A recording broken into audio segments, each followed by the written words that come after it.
ભાઈ રવિવારની બપોર છે અને બધાય જમવા બેસી ગયા છે. રામ રામ બધાયને. આજે જો જમવામાં શું છે, ભરેલા ભીંડાનું શાક. જો એટલે છે મસ્ત મજાનું ભરેલા ભીંડાનું શાક. કીધું તો ભાઈ કે ભાઈ કરો હવે, કારણ કે ઘણો ટાઈમ થઈ ગયો હતો, મમ્મીએ કર્યું નહોતું. એટલે ભરેલા ભીંડાનું શાક, દાળ ભાત અને મોહન થાળ હજી ચાલે છે.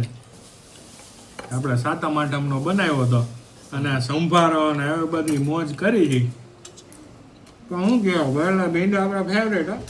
ભરેલા ભીંડાનું શાક બહુ મજા આવે ભાઈ, એકદમ જગાસ શાક બને.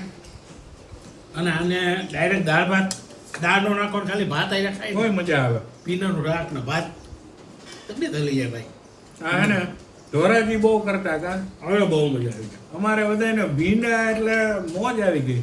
અને એમાં ભરેલા ભીંડા કરે એટલે તો જામો પડી જાય, જામો. હાલો મોજ કરો, ખાતા પીતા રહ્યો અને અને લાઈક, તાજા માજા રહ્યો. હા તાજા મજા રહ્યો. લાઈક શેર સબસ્ક્રાઇબ કરી નાખો.